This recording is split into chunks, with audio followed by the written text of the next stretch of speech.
بسم اللہ الرحمن الرحیم اللہم صلی علی سیدنا مولانا محمد فی اولی و اوسطی و آخر کلامنا۔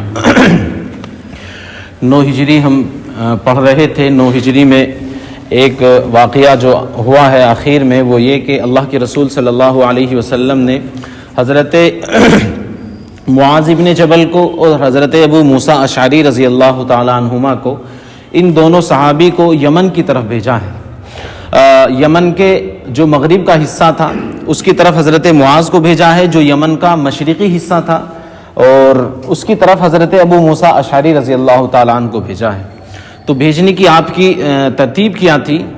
آپ نے دونوں صحابی کو اونٹ پر بٹھایا اور آپ ان کی نکیل جو لگام ہوتی ہے اس کو چلانے کی، اس کو لے کر ہاتھ میں چل رہے ہیں، اور آپ مدینے سے بہت دور باہر تک نکل گئے اور راستے میں ان کو وصیت کر رہے ہیں، دونوں کو حضرت معاذ ابن جبل کو بھی اور حضرت ابو موسیٰ اشعری رضی اللہ تعالیٰ عنہ کو بھی۔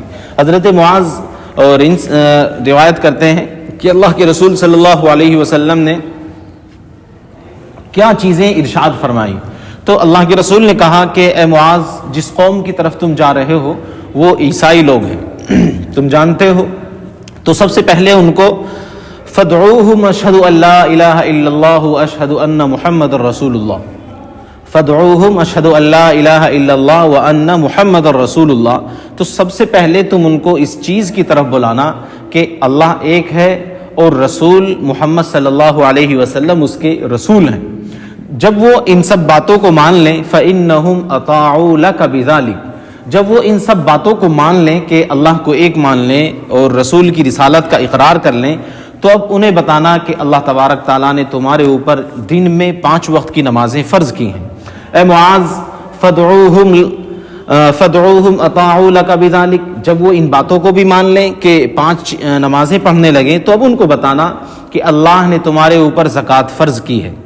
اور فدعوہم اطاعوا لک بذلک، جب وہ اس بات کو بھی مان لیں، زکوٰۃ دینے لگیں، تو زکوٰۃ کے مال میں سے جو ان کا مال ہے اس میں زیادہ اچھا مال نہ لینا، بلکہ درمیانہ مال زکوٰۃ کے طور پر، ٹیکس کے طور پر ان سے وصول کرنا۔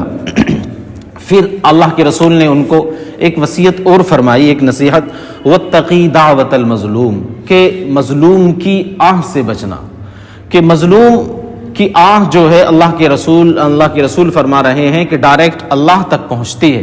ابھی وہ لوگ مسلمان نہیں ہوئے، ابھی تو کافر ہی ہیں، لیکن پھر بھی اللہ کے رسول ان سے کہہ رہے ہیں کہ تمہارا کوئی سخت فرمان جاری ہو جائے، کوئی سختی ہو جائے، اور جس کے اوپر ہوا ہے تو وہ مظلوم ہے، تو مظلوم کی آہ سے بچنا، کسی کے اوپر سختی نہ کرنا۔ پھر آپ نے ایک وصیت اور کی، یسرا ولا تعسرا، لوگوں کے لیے آسانیاں کرنا، مشکلات پیدا نہ کرنا، وبشرا ولا تنفرا، اور لوگوں کو خوشخبریاں دینا، ان کے درمیان تفرقہ اور نفرت نہ پھیلانا، اور نفرت اور تفرقہ نہ پھیلنے پائے۔ تو یہ سب چیزیں اللہ کے رسول صلی اللہ علیہ وسلم نے ان کو وصیت کرتے ہوئے فرمایا۔ تو اب ایک حضرت معاذ ابن جبل کہتے ہیں کہ اللہ کے رسول نے ایک بات مجھ سے پھر ایسی کہی کہ میرا کلیجہ منہ کو آ گیا۔ حضرت معاذ بھی رونے لگے، اللہ کے رسول صلی اللہ علیہ وسلم کی آنکھوں میں بھی آنسو آ گئے۔ تو آپ نے کہا کہ اللہ کے رسول صلی اللہ علیہ وسلم نے مجھ سے کہا، اے معاذ، تم جا رہے ہو، جب تم واپس آؤ گے تو تم میری اس مسجد کے پاس سے گزرو گے، میری قبر کے پاس سے گزرو گے، گویا کہ تم مجھے نہیں دیکھ سکو گے، شاید تم مجھے نہیں دیکھ سکو گے۔ اللہ کے رسول نے شاید کہا تو حضرت معاذ سمجھ گئے کہ اللہ کے رسول کی زبان کا نکلا ہوا لفظ ہے، شاید تو میرے لیے کہہ رہے ہیں کہ اسے رنجیدہ نہ ہوئے۔ اللہ کے رسول کی زبان پر آیا ہے تو یقینی طور پر اب پکا ہے کہ اللہ کے رسول سے میں آخری میں یہ میری ملاقات ہے، اب آپ کا آخری وقت آنے والا ہے۔ تو حضرت معاذ رونے لگے اور آپ کی آنکھوں میں آنسو آ گئے۔ اللہ کے رسول بھی رنجیدہ ہوئے، اللہ کے رسول کی بھی آنکھوں میں آنسو آئے، اور آپ نے اپنا چہرہ دوسری طرف کر لیا جس سے کہ حضرت معاذ آپ کو روتا ہوا نہ دیکھیں۔ تو یہ سب چیزیں اللہ کے رسول نے یہ ساری باتیں وصیتیں کی، اور اس کے بعد پھر اللہ کے رسول نے ان کو، حضرت معاذ کو اور حضرت ابو موسیٰ اشعری رضی اللہ تعالیٰ عنہ کو یمن کی طرف بھیج دیا۔ اب شروع ہو جاتا ہے 10 ہجری۔ 10 ہجری میں اللہ کے رسول صلی اللہ علیہ وسلم کا یہ بالکل آخری سال ہے، اور آپ جو ہیں آخری خطبہ دینے کے لیے اسی میں حج کرنے کے لیے تشریف لے جائیں گے. اس سے پہلے 9 ہجری میں حضرت ابو بکر صدیق خطبہ حج کر آ چکے ہیں, آپ کے ساتھ کچھ صحابہ گئے تھے. اب یہ جو آخری سال ہے اس میں اللہ کے رسول صلی اللہ علیہ وسلم کو خطبہ حج کرنا ہے. ایک چھوٹا سا مکالمہ آپ کے سامنے پیش کرتا ہوں. حضرت ابو ذر غفاری رضی اللہ تعالیٰ عنہ ایک مشہور صحابی ہیں, اور ہم بہت پہلے سے ان کا تذکرہ کرتے ہوئے آ رہے ہیں. ان کے ایمان لانے کا تذکرہ, ان کی قوم کے ایمان لانے کا تذکرہ شروع میں ہوا تھا. تو حضرت ابو ذر غفاری کہتے ہیں کہ میں ایک روز مسجد نبوی میں آیا, دیکھا کہ اللہ کے رسول تنہا بیٹھے ہوئے ہیں. اب میں نے اس تنہائی کو غنیمت جانا کہ میں اللہ کے رسول سے کچھ سوالات کر لوں, کچھ دین کی باتیں معلوم کر لوں, اور کچھ اپنے علم میں اضافہ کر لوں. تو اللہ کے رسول کے پاس آئے اور پوچھا, اے اللہ کے رسول, ای الاعمال احب الی اللہ, اللہ تبارک تعالیٰ کو سب سے زیادہ محبوب اعمال کون سے ہیں, سب سے زیادہ پسندیدہ اعمال اللہ تبارک تعالیٰ کو کون سے ہیں؟ الایمان باللہ و جہاد فی سبیل اللہ. اللہ کے رسول نے کہا کہ اللہ تبارک تعالیٰ کو اپنے اوپر ایمان لانا اور اللہ کے راستے میں جہاد کرنا یہ سب سے زیادہ پسند ہے. پھر حضرت ابو ذر غفاری رضی اللہ تعالیٰ عنہ نے دوسرا سوال کیا, اے اللہ کے رسول, ای المؤمن اکملہم ایمانا, اے اللہ کے رسول سب سے زیادہ کامل درجے کا اللہ کو مومن کون پسند ہے؟ یہ ایمان مومن کی سپرلیٹیو ڈگری ہے, اکمل ایمان والا کون ہے اللہ کے رسول؟ تو اللہ کے رسول صلی اللہ علیہ وسلم نے فرمایا, احسنہم خلقا, کہ جس کے سب سے زیادہ, سب سے بہترین, سب سے اچھے اخلاق ہو. سب سے اچھے اخلاق والا مومن جو ہے وہ کامل درجے کا ایمان والا ہے, کامل درجے کا مومن ہے. پھر آپ نے پوچھا, یہ تفصیل کافی لمبی چوڑی ہو سکتی ہے ایک ایک حدیث پر, ایک ایک حدیث کے جملے پر, لیکن میں مختصر صرف ان جملوں کو بیان کرتے ہوئے چل رہا ہوں, اس لیے کہ اگلے ہفتے میں انشاءاللہ اس سیرت کے عنوان کو ختم کرنا ہے. تو ای المؤمن افضل, اللہ کے رسول نے فرمایا, اللہ کے رسول سے پوچھا, اے اللہ کے رسول سب سے مومن افضل کون سا ہے, سب سے افضل مومن کون سا ہے؟ اللہ کے رسول نے فرمایا, من سلم المسلمون من لسانہ و یدہ, کہ جس کے ہاتھ سے مسلمان مرد عورت کو کوئی تکلیف نہ پہنچے, جس کی نہ ہاتھ سے نہ جس کی زبان سے کسی مسلمان کو, کسی بھی مسلمان کو, مرد عورت سب, اس پوری دنیا پوری جہان کے لوگ اس کے اندر آ گئے, تو مسلمان ہو یا غیر مسلم, کسی کو بھی اس کے ہاتھ سے یا زبان سے تکلیف نہ پہنچے, سب سے افضل مومن وہ ہے. آج دیکھ لیجئے, آج کسی سے کوئی معاملہ ہو جائے, کسی سے کوئی بات چیت ہو جائے, لوگوں کے کس طرح کے اخلاق ہوتے ہیں, کس طرح کا ان کا رویہ ہوتا ہے. تو اپنے ایمان کو اس حدیث کے ایک ایک ٹکڑے کے ساتھ چیک کرتے چلیے کہ ہم کس جگہ پر کھڑے ہوئے ہیں. ای المؤمن افضل, تو پھر اللہ کے رسول سے پوچھا, ای الہجرت افضل, اے اللہ کے رسول سب سے بہترین, سب سے افضل ہجرت کون سی ہے؟ اللہ کے رسول نے فرمایا, من ہجر السوء, کہ جو اللہ تبارک تعالیٰ کو چیزیں ناپسند ہیں ان تمام چیزوں کو تو چھوڑ دے, یہ اللہ تبارک تعالیٰ کو سب سے زیادہ پسندیدہ ہجرت یہ ہے. ہجرت تو کہتے ہیں کہ اپنے ساز و سامان کو, اپنے گھر بار کو, اپنی تمام دولت کو چھوڑ کر اللہ کے لیے ایک شہر سے دوسرے شہر چلے جانا. جس طرح اللہ کے رسول اور اللہ کے صحابہ مکے سے مدینہ گئے تھے, تو اسی ہجرت کو پوچھ رہے ہیں, سب سے افضل تو یہی ہے. اس کے بعد پوچھ رہے ہیں کہ کون سی سب سے افضل ہجرت ہے, کہ جو چیزیں اللہ تبارک تعالیٰ کو ناپسندیدہ ہوں ان تمام چیزوں کو چھوڑ دینا, یہ افضل ہجرت کا درجہ رکھتی ہے. پھر پوچھا, اے اللہ کے رسول قرآن کی سب سے افضل آیت کون سی ہے؟ اللہ کے رسول نے فرمایا کہ قرآن کریم کا دل اور قرآن کریم کی سب سے افضل آیت جو ہے وہ آیت الکرسی ہے. پھر پوچھا, اے اللہ کے رسول دنیا کے اندر کتنے پیغمبر اللہ تبارک تعالیٰ نے دنیا کے اندر بھیجے ہیں؟ تو اللہ کے رسول نے کہا کہ 1,24,000 پیغمبر اللہ تبارک تعالیٰ نے اس دنیا کے اندر بھیجے ہیں. حضرت ابو ذر غفاری نے پوچھا, اللہ کے رسول ان پیغمبروں میں رسولوں کی تعداد کتنی ہے؟ یعنی جن کے اوپر صحیفے نازل ہوئے ہیں, جن کے اوپر اللہ نے کوئی کتاب نازل کی ہے. تو اللہ کے رسول صلی اللہ علیہ وسلم نے فرمایا کہ ان کی تعداد 313 ہے. 313 رسول گزرے ہیں اور 1,24,000 انبیاء اللہ تبارک تعالیٰ نے اس دنیا کے اندر مبعوث فرمائے ہیں. پھر حضرت ابو ذر غفاری نے کہا, اللہ کے رسول اوصانی, اللہ مجھے میرے لیے اور وصیت فرما دیجیے. تو اللہ کے رسول صلی اللہ علیہ وسلم نے فرمایا, اوصیک بتقوی اللہ, اے ابو ذر میں تجھے اللہ سے ڈرنے کی وصیت کرتا ہوں, میں تجھے تقوی کی وصیت کرتا ہوں، میں تجھے اللہ سے ڈرنے کی وصیت کرتا ہوں۔ فَإِنَّهُ زَيَّنٌ لِلْأَمْرِ، فَإِنَّهُ زَيَّنٌ لِأَمْرِكَ، کہ اس لیے کہ یہ تیرے تمام کاموں کو، تمام امور کو، ہر ایک تیرے کام کے اندر یہ حسن پیدا کر دے گا اور یہ ان کاموں کو مزین کر دے گا۔ جس چیز کے اندر بھی، جس کام کے اندر بھی تیرے تقوی آ جائے گا، اس کام کے اندر حسن آ جائے گا اور جلا پیدا ہو جائے گا۔ پھر حضرت ابوذر نے کہا اللہ کے رسول زدنی، اللہ کے رسول اور بیان کر دیجئے، اللہ کے رسول اور مجھے بیان فرما دیجئے۔ تو اللہ کے رسول نے کہا اے ابوذر کافی دیر کے لیے خاموش رہا کرو، یہ نہیں کہ ہر وقت بڑ بولتے جا رہے ہو، کافی دیر کے لیے خاموش رہا کرو اور ٹھٹے مار کر نہ ہنسا کرو، زور سے نہ ہنسا کرو۔ یہ اللہ تبارک تعالیٰ کو زور سے ہنسنا یہ دل کو مردہ کر دیتا ہے۔ جب کوئی شخص زور سے ہنستا ہے تو اس کا دل کیا ہو جاتا ہے؟ مردہ ہو جاتا ہے۔ تو یہ زور سے ہنسنا انسان کے دل کو مردہ کر دیتا ہے، اور جس کا دل مردہ ہو جاتا ہے اس کے چہرے کا نور چلا ہو جاتا ہے۔ تو اللہ کے رسول نے کہا ابوذر کافی دیر تک خاموش رہا کرو اور زور سے نہ ہنسا کرو، ٹھٹے مار کر نہ ہنسا کرو، اس لیے کہ زور سے ہنسنا انسان کے اور مومن بندے کے دل کو مردہ کر دیتا ہے، اور جس شخص کا پھر دل مردہ ہو جاتا ہے اس کا چہرے کا نور ختم ہو جاتا ہے۔ آج دیکھیے چہرے دیکھ کر نظر ہی نہیں آتا کہ یہ نوجوان بھی ہے، یہ کوئی مومن بھی ہے، چہرے سے نحوست ٹپک رہی ہوتی ہے۔ اس کا مطلب اللہ نے ان کے دلوں کو مردہ کیا ہوا ہے۔ اگر ان کے دل زندہ ہوتے، دل کے اندر تقوی ہوتا تو آج چہرے کے اوپر نور ہوتا۔ اگر چہرے پر نحوست کے ڈونگرے برس رہے ہیں، اس کا مطلب یہ ہے کہ یہ نافرمانیوں کے اندر مبتلا ہے اور اللہ نے ان کے دل کو مردہ بنا کر دیا ہے۔ پھر حضرت ابوذر نے کہا اللہ کے رسول زدنی، اللہ کے رسول اور بیان فرما دیجئے، اللہ کے رسول اس پر اضافہ فرما دیجئے، مجھے اور نصیحت کر دیجئے۔ آپ نے فرمایا کہ غریبوں سے محبت رکھو اور ان کے ساتھ بیٹھا کرو، احب المساکین و مجالسہم، کہ غریبوں سے محبت رکھو اور ان کے ساتھ بیٹھا کرو۔ یہ نہیں کہ غریبوں کو دھتکار دیا، گالی دے دی، دور سے ہی بھگا دیا۔ غریبوں سے محبت بھی رکھنی ہے اور ان کے ساتھ بھی بیٹھنا ہے۔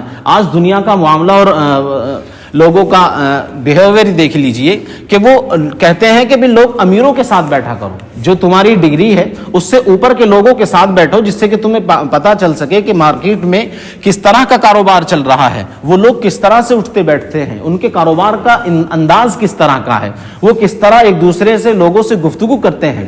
تو غریب لوگوں میں نہ بیٹھو بلکہ امالدار اور اوپر کے لوگوں میں بیٹھا کرو۔ اللہ کے رسول کہہ رہے ہیں کہ احب المساکین، کے مسکینوں سے، غریبوں سے محبت رکھو، ومجالسہم ومجالسہم، اور ان کے ساتھ بیٹھا کرو۔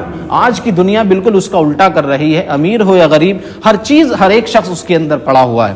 تو غریبوں سے محبت کرنی ہے۔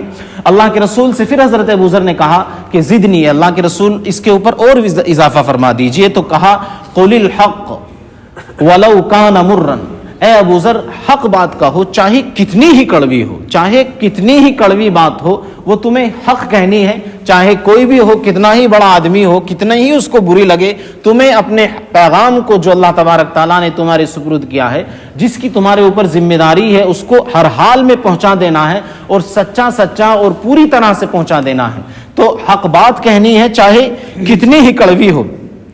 پھر حضرت ابوذر غفاری نے کہا اللہ کے رسول اس پر اور اضافہ فرما دیجئے، زدنی، اللہ کے رسول اور بڑھا دیجئے۔ تو اللہ کے رسول نے کہا لا تخف باللہ لومۃ لائم، کہ اللہ کے معاملے میں کسی سے ڈرنا نہیں ہے، چاہے ملامت کرنے والے کتنی ہی آپ کو ملامت کریں، ارے یہ تو مدرسے والے ہیں، یہ تو مسجد والے ہیں، یہ تو جماعت والے ہیں، بس ان کو کام ہی کیا ہے، یہی اپنی روٹیاں سیکنی ہیں، اپنے دین کے دھندے کو چلانا ہے۔ ایک شخص وہاں دین بیچ رہا ہے، ایک وہاں دین بیچ رہا ہے۔ جب یہ سب لوگ دین بیچ رہے ہیں تو پھر بتاؤ کہ دین کو بچانے والا کون ہے؟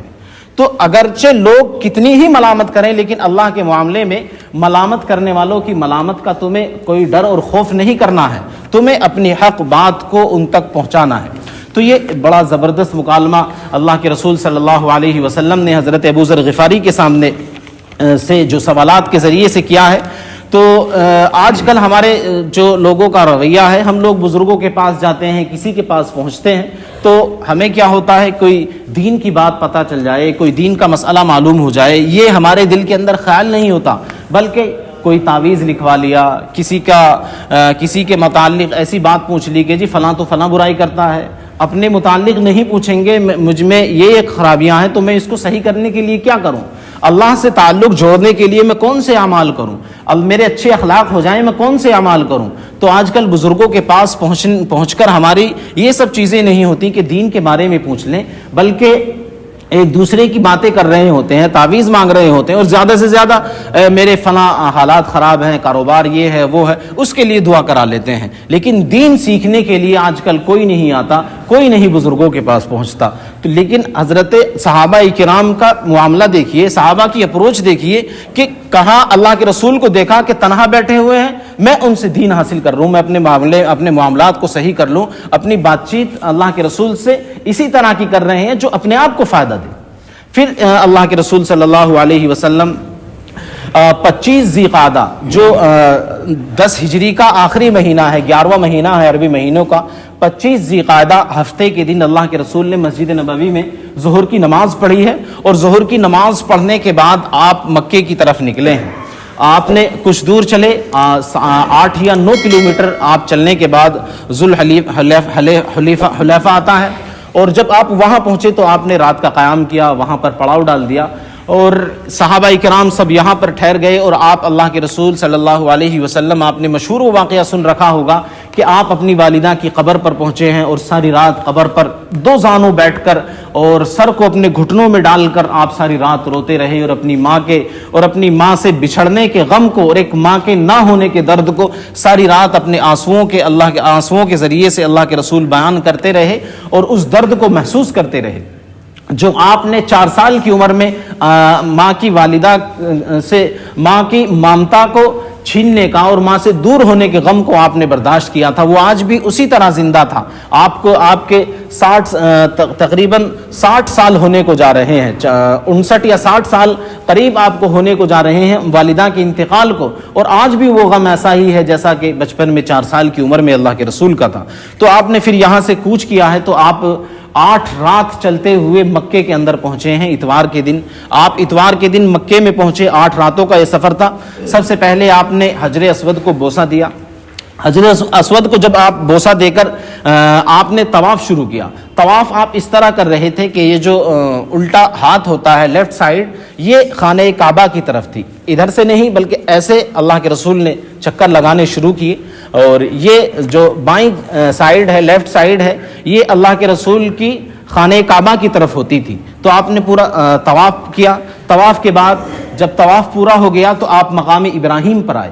مقام ابراہیم پر آ کر آپ نے وَاتَّخِذُوا مِن مَقَامِ إِبْرَاهِيمَ مُصَلًّى یہ آیت پڑھی، اور یہاں پر 2 رکعت نفل پڑھی۔ 2 رکعت نفل پڑھنے کے بعد آپ نے پھر حجر اسود کی طرف گئے، آپ نے اس کا بوسہ لیا، اور پھر آپ جو ہے صفا مروہ کی طرف گئے ہیں۔ آپ صفا پر پہنچے، اور وہاں پہنچ کر آپ نے ان الصفا والمروة من شعائر الله فمن حج البيت او اعتمر فلا جناح عليه ان يطوف بهما ومن تطوع خيرا فان الله شاكر عليم یہ آیت پڑھی، اور صفا مروہ کے 7 چکر لگائے۔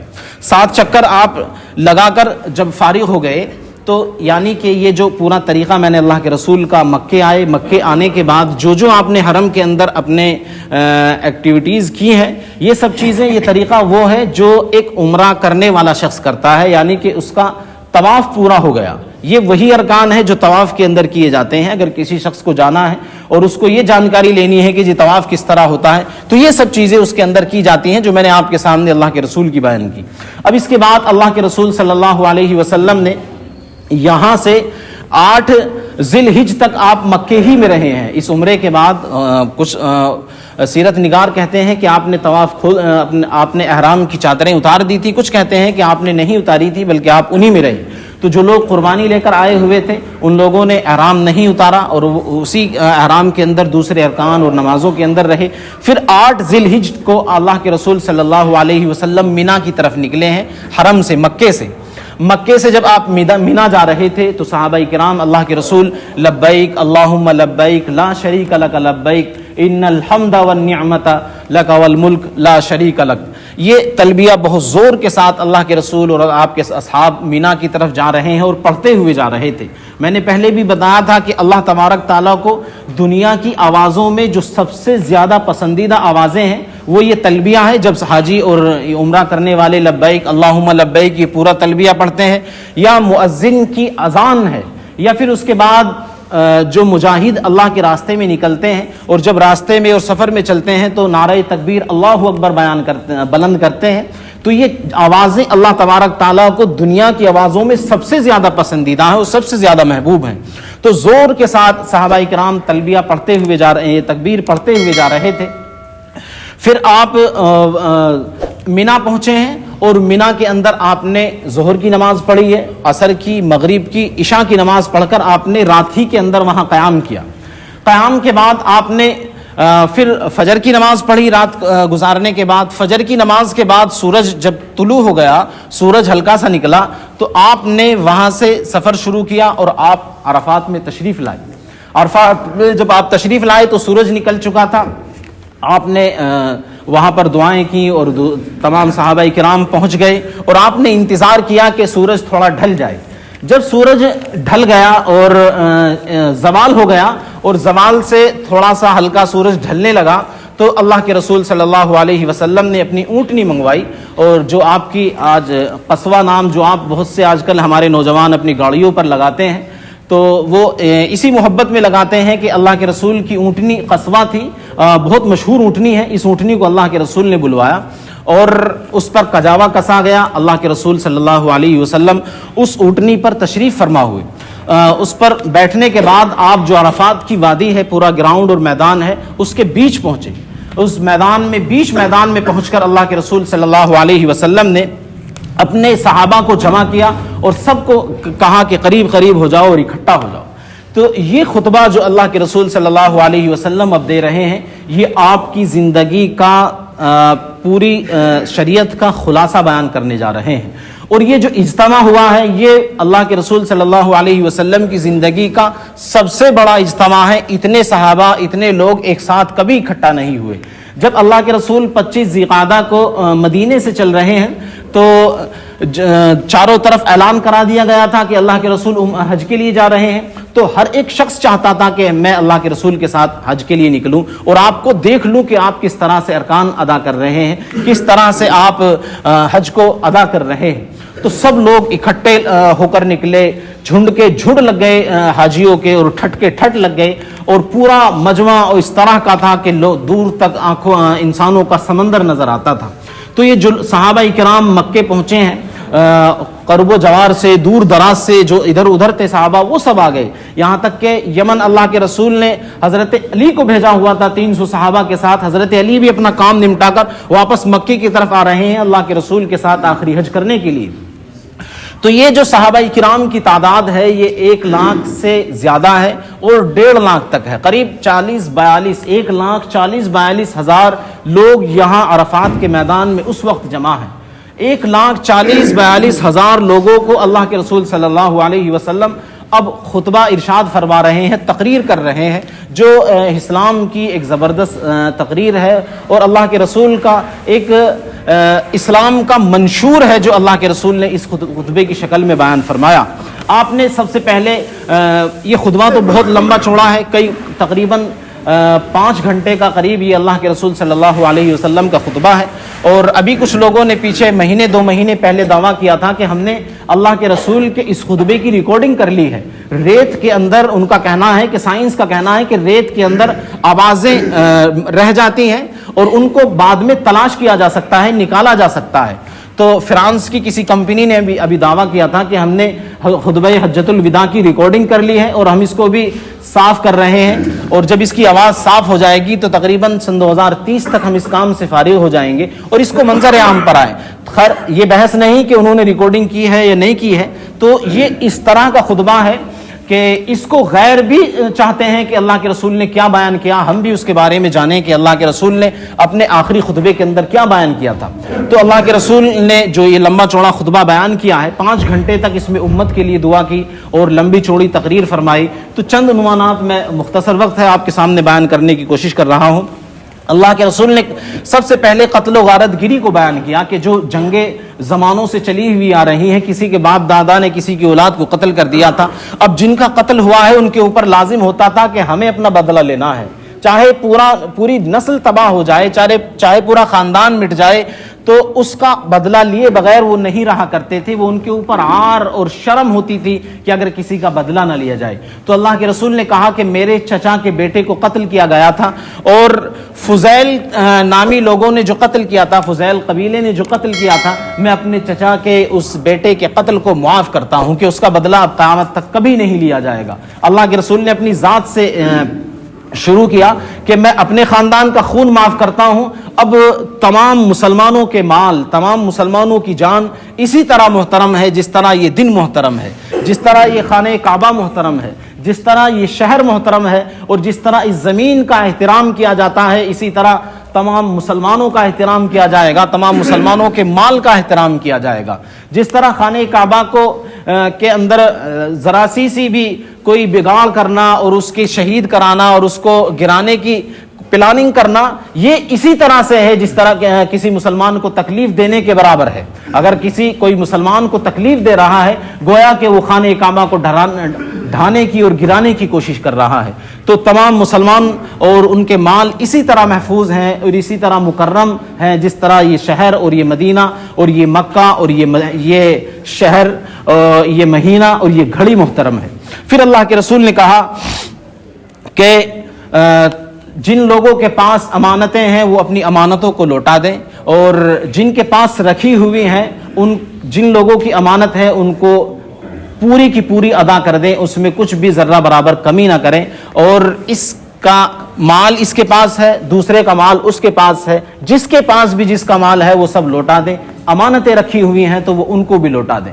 پھر اللہ کے رسول نے ایک اعلان کیا کہ آج سے سود حرام ہے، اور میں اس کی شروعات اپنے گھر سے کرتا ہوں۔ حضرت عباس آپ کے چچا ہیں، تو آپ نے کہا کہ میرے چچا عباس کا سود جن لوگوں کے اوپر ہے وہ سب کا سب میں نے معاف کر دیا، ہاں البتہ جو اصل مال ہے، جو رأس المال ہے، جو کیپٹل ہے، وہ اس کو ادا کرنا پڑے گا، وہ اس کو دینا ہوگا۔ جو اوپر سود ہو گیا ہے ڈبل تبل، اس کو معاف کیا جاتا ہے، جو اصل رقم تھی اور جو کیپٹل ہے اس کو تمہیں واپس کرنا ہوگا۔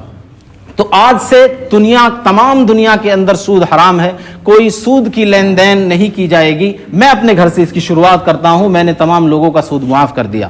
پھر اللہ کے رسول نے جہالت کی تمام چیزوں کو ختم کر دیا، کہا کہ آج سے زمانے جہالت کی جتنے رسمیں تھیں اور جتنے پچھلے بگاڑ تھے، وہ ساری کی ساری میری جوتیوں کے نیچے آج رون دی گئی ہیں۔ آج تک جو پیچھے معاملات کیے جا رہے تھے، جو رسمیں لوگ ادا کر رہے تھے، وہ اب سب ختم ہو چکی ہیں۔ آج دین آ چکا ہے اور دین پورے کا پورا نازل ہو چکا ہے۔ آج سے مذہب اسلام پر عمل ہوگا، اس کے علاوہ لوگ دوسروں کی جہالت کی باتوں پر عمل نہیں کریں گے، ان کو نہیں فالو کریں گے۔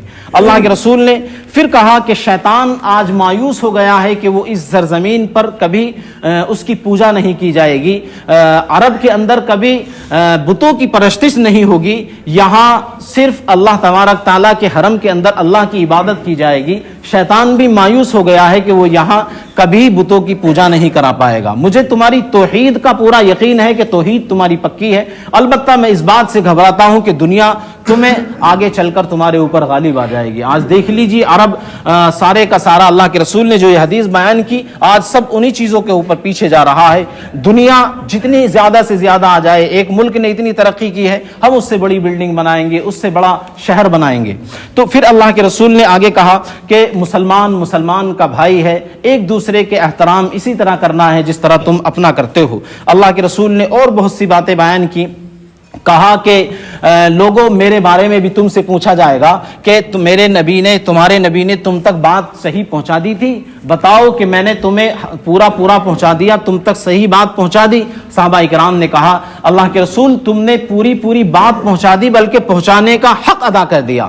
حل بلغتا، اللہ کے رسول بار بار پوچھتے تھے چاروں طرف متوجہ ہو کر کہ حل بلغتا، کیا میں نے پورا پہنچا دیا؟ اللہ کے رسول کے صحابہ کھڑے ہو کر کہتے اللہ کے رسول آپ نے پورا پورا پہنچا دیا بلکہ اس کا حق ادا کر دیا. پھر اللہ کے رسول نے اپنے ہاتھ آسمان کی طرف اٹھائے اور کہا اللہم اشہد اللہم اشہد اللہم اشہد, اللہ تو گواہ رہنا, اللہ تو گواہ رہنا, میں نے ان لوگوں کے سامنے جو تو نے مجھے ذمہ داری دی تھی, جو تو نے مجھے نبوت کا فریضہ دیا تھا, جو تو نے میرے اوپر کتاب نازل کی تھی, جو میرے اوپر تو نے شریعت نازل کی تھی, آج میں اس کو الیوم اکملت لکم دینکم واتممت علیکم نعمتی, یہ آیت نازل ہو چکی تھی اللہ تبارک تعالیٰ, میں نے آج اس کو ان لوگوں کے سامنے پورا پورا بیان کر دیا ہے اور میں نے تیرا دین پورا پورا پہنچا دیا ہے. اللہ کے رسول نے ایک اور آخری وصیت, بہت سی وصیتیں کی, آخری بیان کر کر میں بات ختم کر رہا ہوں. اللہ کے رسول نے کہا کہ اے میرے صحابہ, جب میں چلا جاؤں گا میرے بعد تمہارے ہاتھوں میں حکومت آئے گی,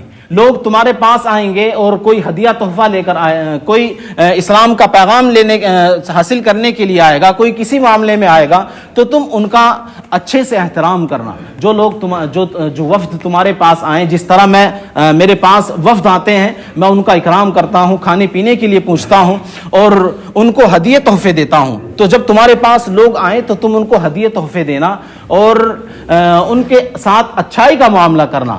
تو یہ اس چیز کی میں تمہیں وصیت کرتا ہوں کہ جو لوگ کنجوس ہوں گے وہ علم کی تبلیغ اچھے سے نہیں کر سکیں گے, اس کے لیے سخی ہونا لازم اور ضروری ہوگا. تو اللہ کے رسول نے یہ معرکۃ الآراء خطبہ ارشاد فرمایا. یہ 10 ہجری ہے, اس کے بعد 11 ہجری محرم اور سفر ربیع الاول کی 12 تاریخ کو آپ اس دنیا سے تشریف لے جاتے ہیں. آئندہ ہفتے ہم اللہ کے رسول صلی اللہ علیہ وسلم کی سیرت کا یہ عنوان ختم کریں گے اور آخری تقریر ہوگی وہ اس عنوان پر. اور اللہ کے رسول مرض الوفات میں جن ایام میں رہے ہیں, مرض الوفات میں اللہ کے رسول نے کیا حدیثیں بیان کی ہیں, کیا وصیتیں بیان کی ہیں اور کیا کیفیت اللہ کے رسول کی آخر کے دنوں میں رہی ہے, یہ آئندہ ہفتے انشاءاللہ ہم آپ کے سامنے وہ رکھیں گے. اللہ تبارک تعالی عمل کی توفیق مرحمت.